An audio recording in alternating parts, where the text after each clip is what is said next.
It started the moment a bright red notice appeared on the edge of the property, bold letters, claiming the land was no longer mine, but now a shared community space.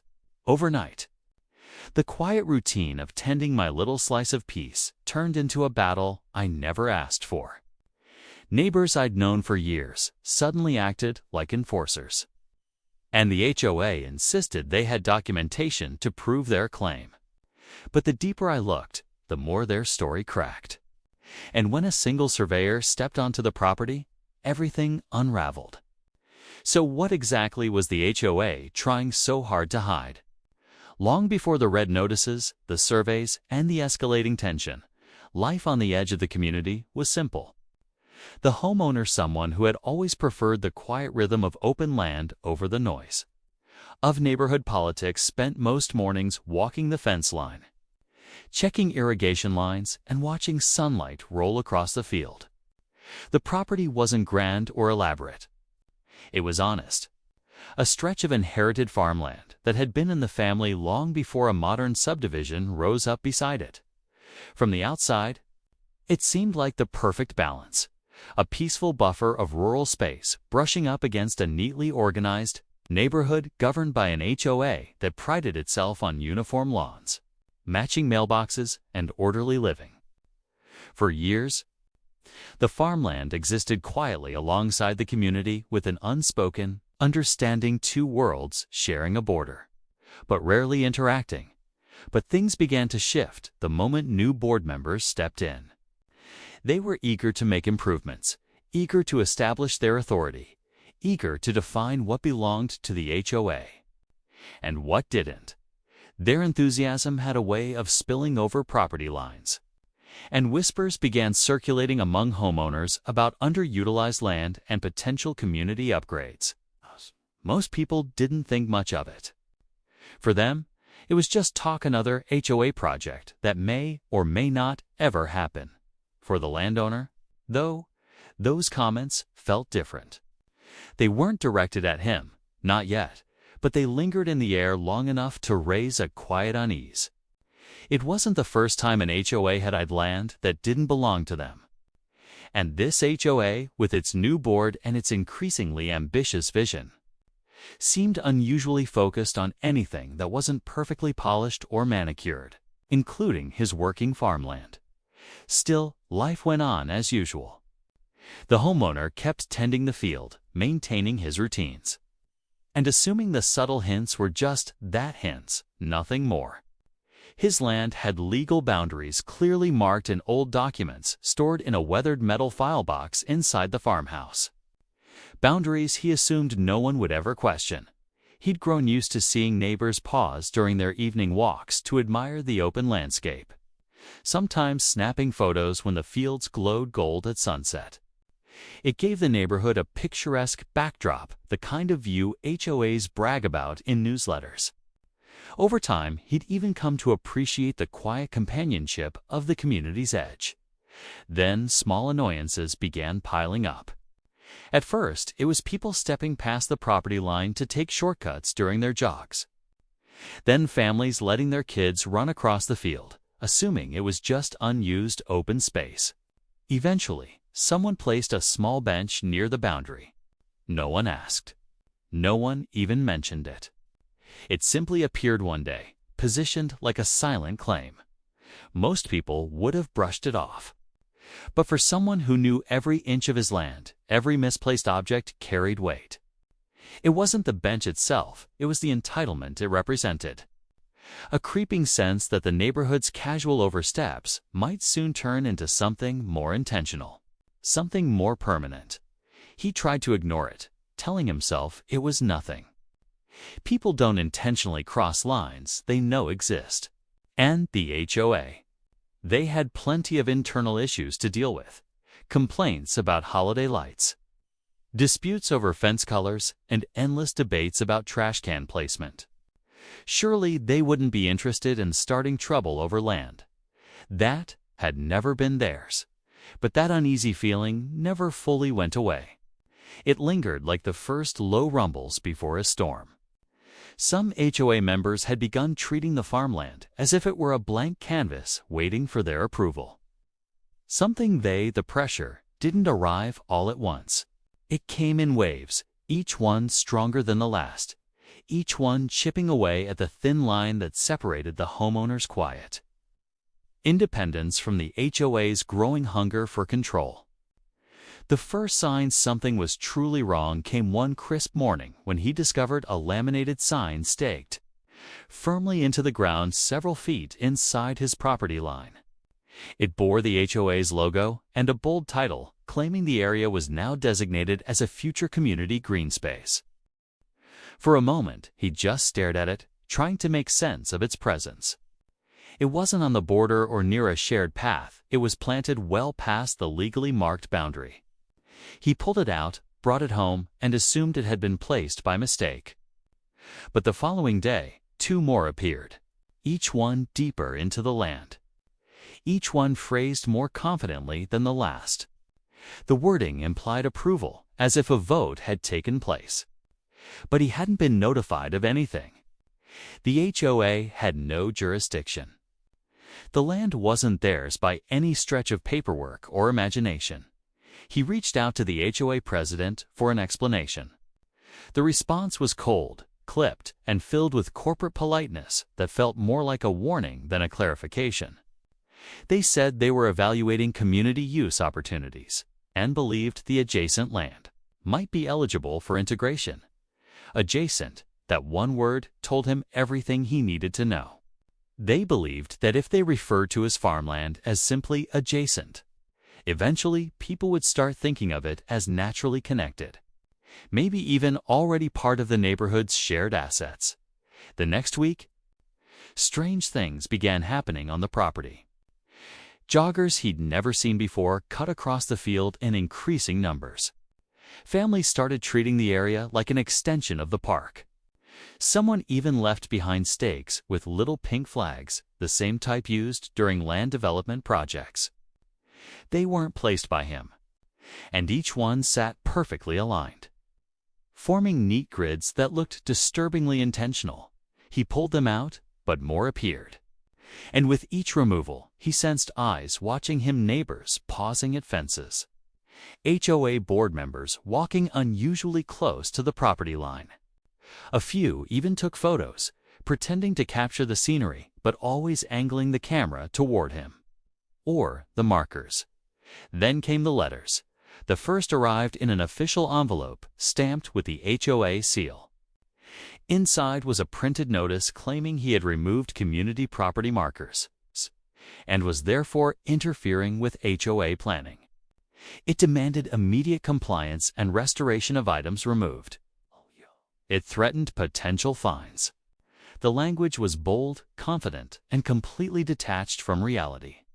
He wasn't even a member of the HOA, but that didn't seem to matter. They believed they could pressure him into aligning with their narrative. He contacted a lawyer, who laughed at the absurdity of the situation but still advised him to document everything: photos, dates, times, witnesses. The lawyer warned him that HOAs, especially overzealous ones, often relied on intimidation and assumption rather than actual authority. But when enough people believe a lie, it starts presenting itself as truth. That advice proved necessary faster than he expected. Within days, another notice arrived, this one calling him non-compliant and accusing him of restricting public access to his own land. The HOA even circulated an email to the neighborhood claiming they were in a boundary clarification process, implying that his farmland might not fully belong to him. Rumors spread like wildfire. Neighbors began whispering about potential parks, walking trails, and community gardens. Some even approached him with excited questions, assuming he had agreed to some kind of shared development deal. Their optimism quickly shattered when he explained that no such arrangement existed. He started to notice cold looks, subtle hostility, and the kind of artificial smiles people give when they believe someone is standing in the way of their imagined progress. The HOA escalated further. Overnight, they extended the neighborhood's irrigation lines, digging trenches several feet into his property. When he confronted the crew, they shrugged and said they were acting under the board's instructions. It took hours of calls, and eventually the involvement of law enforcement to get them to stop. But by then, damage had been done, trenches carved into the soil. Parts of his crop field ruined. That incident shifted everything. The HOA realized he wouldn't back down. He realized they weren't playing a petty game, they were building a case. Constructing an illusion of shared authority brick by brick. And now they were testing how far they could push before he snapped or surrendered. Tension thickened. The board sent out another email claiming they were formalizing community boundaries. A phrase carefully crafted to sound legitimate. They attached maps, edited ones that showed his property shaded faintly in the same color as HOA land. It wasn't a full claim, not yet. But it was strategic. It planted doubt in people's minds. Some neighbors believed the HOA, others avoided getting involved.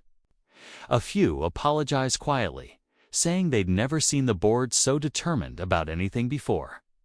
But one evening, a homeowner found something more alarming. A group of HOA board members standing at the edge of his field. Measuring tape stretched across the land as they muttered among themselves. When he approached, they dispersed, offering only vague comments about future plans. Stress weighed on him. Nights felt longer. Sleep turned restless. The quiet life he'd cultivated was now punctured by constant reminders that the HOA was inching further with each passing day. Each sunrise brought a new sign, a new email, a new attempt to normalize their presence on land that legally belonged to him alone. Then came the final push, the moment the HOA made their boldest move yet. One morning, he discovered a freshly installed metal sign bolted into concrete. This one wasn't temporary. It wasn't a test. It was official looking, engraved with the HOA emblem and the words Community Recreation Area, managed by the Lakeside Neighborhood Association. Below that, in smaller lettering, it warned that unauthorized removal of HOA property would result in legal action. That wasn't all. The sign had the exact coordinates of its placement listed beneath the title, as if they'd already declared a permanent claim. They didn't ask. They didn't warn him. They simply took it upon themselves to redefine what belonged to them and what didn't. He felt something cold settle into his chest as he stood there staring at it. This wasn't a misunderstanding. This wasn't enthusiasm gone too far. This was calculated. The HOA was building a paper trail of false legitimacy signs, maps, emails, witness accounts to artificially rewrite the property's history. He removed the sign anyway, carried it back to his barn, documented the entire process. But he knew what would come next. And it did. The HOA accused him of destroying neighborhood property. They threatened to file charges. They distributed flyers to residents claiming that he was obstructing community development and interfering with designated land improvements. Some neighbors even confronted him directly, convinced he was the unreasonable one at this point. His lawyer recommended hiring a certified land surveyor to officially confirm the boundaries and put the dispute to rest. It seemed simple enough. Get the professional verification, hand it to the HOA, and force them into silence. But the HOA took that step as a declaration of war. The moment word spread that a survey was scheduled, things intensified. Board members began patrolling the border of the property. Some neighbors gathered in clusters near the fence line, watching him as if he were the antagonist in their narrative.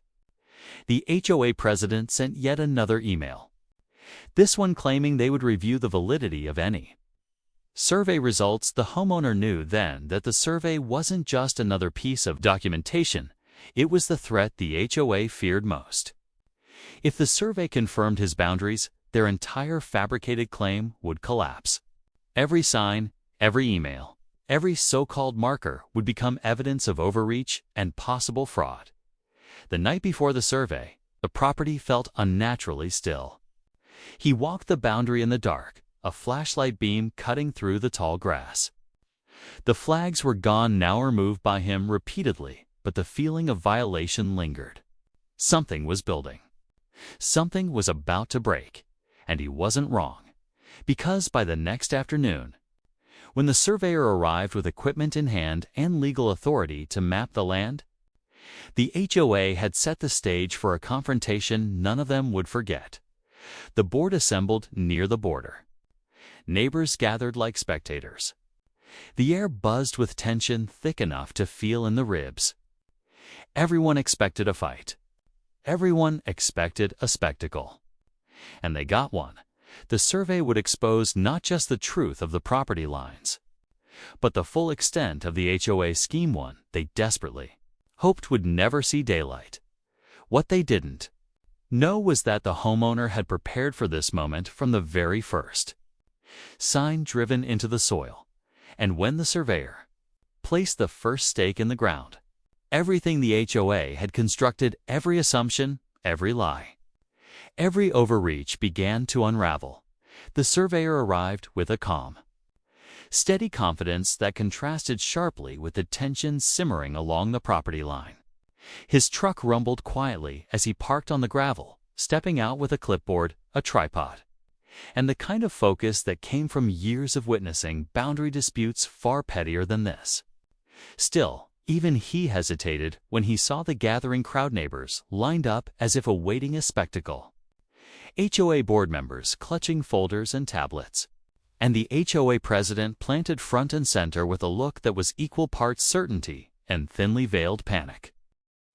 The homeowner could feel his pulse in his fingertips. This was the moment everything had been building toward. Weeks of escalating intrusion, absurd notices, fabricated maps, and quiet intimidation had led to this single afternoon, the one chance to drag truth into the light. As the surveyor unloaded his equipment, the HOA president approached with that overly authoritative posture he used whenever he wanted to disguise insecurity as power. He announced, loudly enough for everyone to hear, that the HOA expected to oversee and verify all measurements to ensure accuracy. It was a thinly veiled attempt to control the process before it even started. The surveyor barely acknowledged him. With professional politeness, he explained that he answered only to state regulations and the property owner, not to any neighborhood association. The HOA president tried to insist, waving a stack of papers that supposedly justified their involvement. But the surveyor shut it down with a single sentence. Interference with a state-certified boundary survey is a criminal offense. The crowd fell into an uneasy silence. The HOA president lowered the papers slowly, the bluster draining from his face. With that, the survey began. The surveyor walked to the first known boundary point, an old iron pin embedded deep in the soil, positioned decades before the subdivision existed. The HOA president and two board members followed closely, whispering, watching, trying to find anything they could use to challenge the process. But as the surveyor documented the pin's location with precise equipment and cross-referenced it with historical plats, their confidence began to slip. When the surveyor moved to the second marker, the tension in the air felt dense enough to bend. This marker was buried beneath an overgrown patch the homeowner had cleared days earlier in preparation. As the surveyor brushed aside the dirt and revealed the original brass cap complete with a state-issued stamp, HOA president's jaw tightened visibly. He had been banking on this marker being missing or ambiguous, but it wasn't. It was unmistakable. Neighbors shifted uncomfortably. Some looked surprised. Others looked disappointed. It was clear that many had believed the HOA's story that the land was in some gray area, that the homeowner was stubbornly obstructing progress. But the original survey markers were proving something indisputable. The HOA's claims weren't just exaggerated. They were fiction. Still, the HOA president didn't give up. He began questioning the validity of the markers, calling them old, outdated, and possibly moved. He even pointed toward the subdivision's paved walking trail and claimed its alignment indicated the intended boundary. The surveyor didn't flinch. He explained, with measured patience, that original markers supersede any modern assumptions. Trails, signs, and HOA landscaping projects held no legal merit. The president's face grew redder with each word. The board members exchanged uneasy glances. They knew or were beginning to understand that the narrative they had built was collapsing. Yet the real turning point came when the surveyor reached the third and most crucial marker, the one closest to the spot where the HOA had bolted in their community recreation area sign. If this marker matched the homeowner's records, it would prove that the HOA had not merely crossed a boundary, but had invaded deeply into privately owned land. A heavy stillness fell over the property. Every pair of eyes locked onto the surveyor as he dug carefully, inch by inch, through the soil. The HOA president hovered too close, muttering objections, until the surveyor finally ordered him to step back. The homeowner stood rigid, every muscle tense, fighting the urge to pace. Then it happened. The metal spade struck something solid with a dull, unmistakable clink. The surveyor paused, cleared more soil, and then lifted his head with a kind of expression that said everything without a word. He uncovered the marker completely another stamped, statisued boundary cap. Perfectly aligned with the first two, and it sat nearly 10 yards beyond the location where the HOA had installed their sign. The crowd reacted instantly. A few gasped. Others turned to each other in confusion. Some stared at the HOA president with dawning realization, recognizing just how far he had overreached. The HOA president froze. His face drained of color, then flushed violently. He sputtered, insisting. The marker had been moved, tampered with, or replaced, but the surveyor dismissed the claim instantly. The cap showed no signs of disturbance. It was original, secure, and legally binding. The president shifted tactics, declaring that the HOA would not accept the results and would commission their own independent evaluation. The surveyor calmly informed him he was welcome to waste his money, but that it wouldn't change the legal record at this point. Something inside the president snapped. His voice rose, sharp and frantic, as he shouted accusations at the homeowner, calling him manipulative, selfish, and disruptive. His veneer of authority cracked into something raw, desperate, and openly hostile. Neighbors recoiled, startled by the outburst. Some stepped away. Others whispered uncomfortably. It was the first time many had seen the HOA president's mask slip entirely. But the unraveling wasn't over. The surveyor, having now documented all boundary points, compiled the coordinates into his tablet and generated a digital overlay of the official property lines. With a few taps, he displayed it on the screen. The map was undeniable. The farmland extended exactly where the homeowner had always said it did, with clear separation from the HOA-managed land. And then came the blow that shattered the last of the HOA's fabricated narrative. The surveyor pointed to the location where the HOA had installed their sign and stated, for everyone to hear, that it was not only on private land, but significantly so.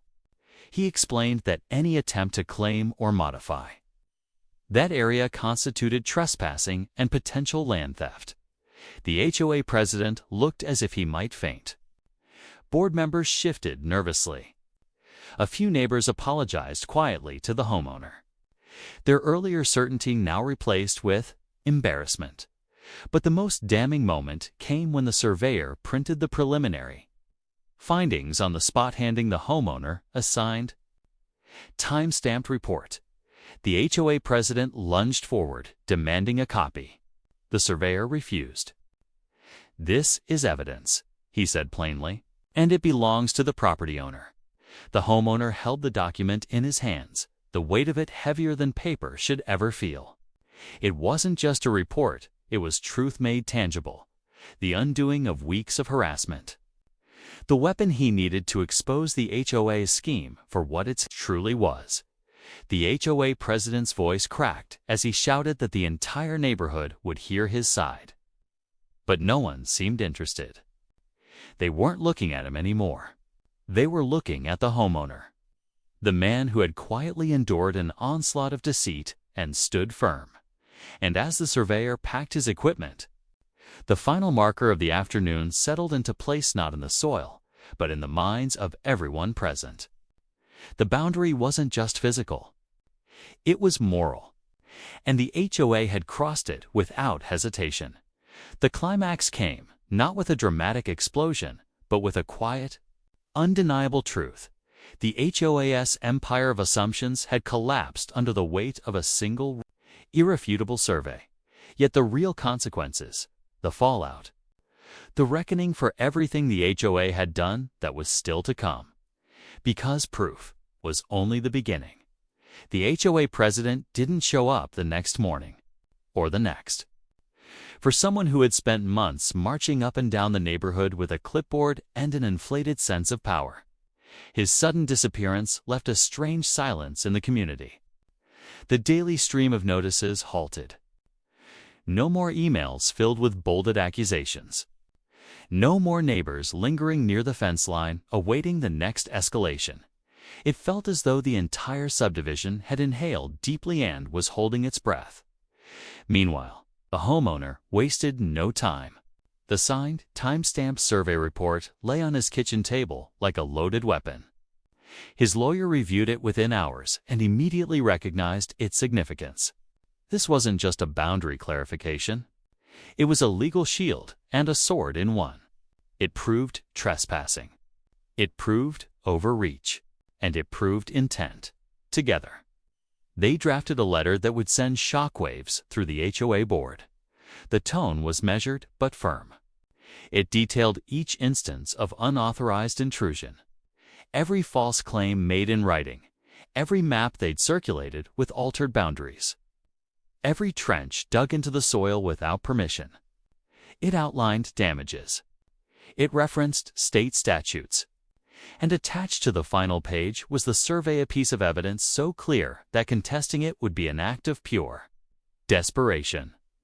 The letter ended with a demand: immediate cessation of all HOA actions related to his property, removal of all remaining intrusions within 72 hours, and reimbursement for damages or the beginning of a lawsuit that would name the board individually.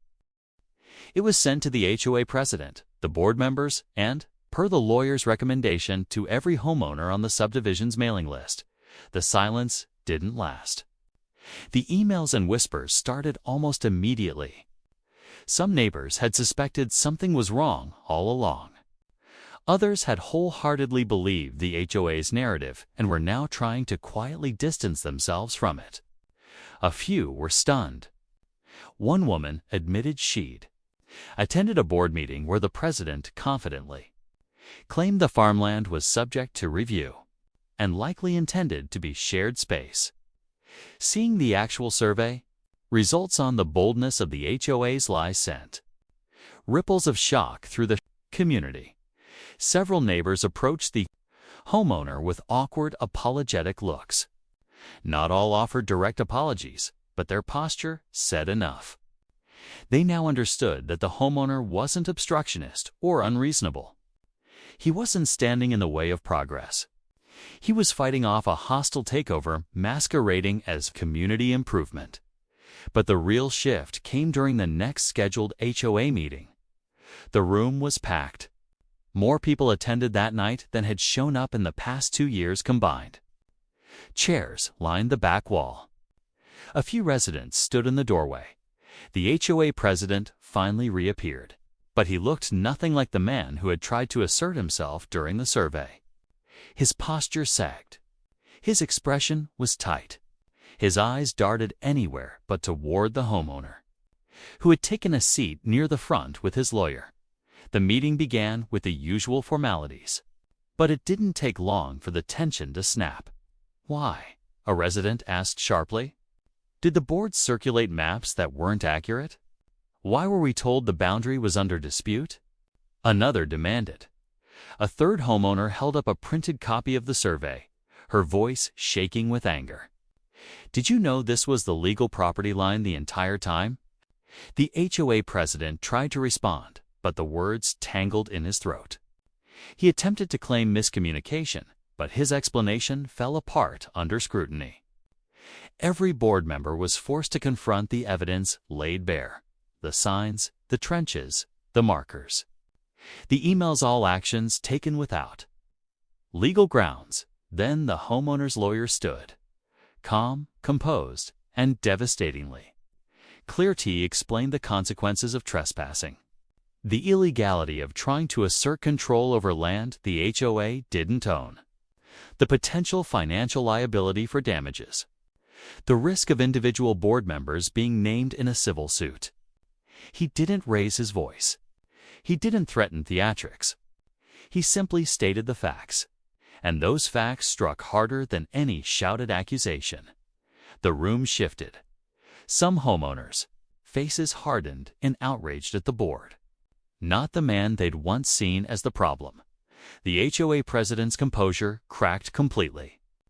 He sputtered, attempted to redirect blame, even pointed at board members who had once supported him. But nobody backed him up. Their silence was louder than any condemnation. Within minutes, a motion was made to vote on his removal. It passed almost unanimously, and just like that, the man who had tried to annex an entire piece of private farmland was stripped of the authority he had wielded so aggressively, with leadership shaken and responsibility suddenly in the hands of a newly appointed interim president. The HOA moved quickly to avoid a lawsuit. They sent a formal apology signed by every remaining board member. They acknowledged the inaccuracies of their previous claims. They agreed to remove all posts, markers, stakes, and signs from the homeowner's property. They approved full reimbursement for crop damage, trench repairs, and survey costs, plus additional compensation to cover legal fees. For the first time since the ordeal began, the homeowner felt the knot in his chest begin to loosen. Trucks arrived to repair the damage. Volunteers came to help fill trenches and restore the soil. The new board encouraged neighbors to treat the farmland with respect and to avoid stepping on it entirely unless the homeowner invited them. People waved again when they walked by. Kids no longer cut through the property. The sense of hostility faded, replaced gradually with humility, empathy, and something like gratitude, because in exposing the HOA's abuse of power, the homeowner hadn't only defended his land, he'd protected the entire neighborhood from a board that had stopped answering to its residents. News traveled fast. The former HOA president withdrew from community engagements. He resigned from 2 local committees. His reputation, built on years of micromanagement disguised as organization, collapsed almost overnight. Rumors floated that he tried to rally a few supporters, but interest had dried up. Too many people had seen him unravel during the survey. Too many had heard him sputter at the meeting. Too many had watched him overstep so dramatically that the consequences became impossible to ignore. He quietly put his house up for sale months later. In the year that followed, the neighborhood underwent noticeable change. Transparency improved. Meeting minutes became easily accessible. Board decisions required community input. Boundaries were respected, not just physically, but procedurally and morally. The new board set limits on its own authority, ensuring no board member could initiate a land-related action without unanimous approval and legal verification. Trust was rebuilt slowly, because trust, once cracked, doesn't return overnight. But the biggest impact was more subtle. Neighbors began to understand something they had never consciously considered. HOA power only works when the community allows it to. When authority becomes arrogance, when rules become weapons, when leadership becomes entitlement, people suffer. Property suffers. Reputations crumble, and all it took to expose the truth. Was someone refusing to be intimidated months later? The homeowner drove a fresh wooden stake into the ground not because he feared another boundary dispute, but because he wanted to install a new sign of his own. It was simple, elegant, quiet. Private property respectfully maintained. Respectfully requested. A reminder not of conflict, but of balance. He didn't become reclusive or bitter. He didn't wage a vendetta.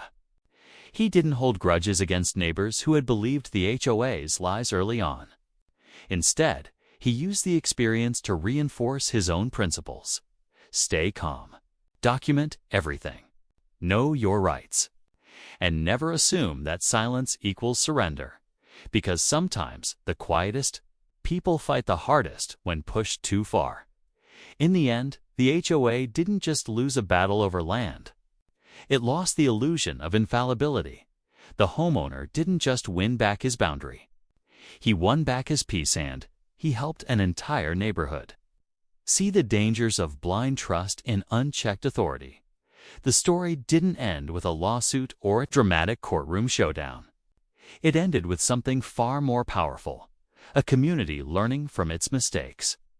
An HOA restructured around accountability, and one man standing firm enough to reshape the culture of an entire neighborhood. But long after the signs were removed and the meetings quieted, one question lingered in everyone's mind. If he hadn't fought back, if he hadn't insisted on truth, just how far would the HOA have gone? And that question, more than anything, ensured they would never try something like this again.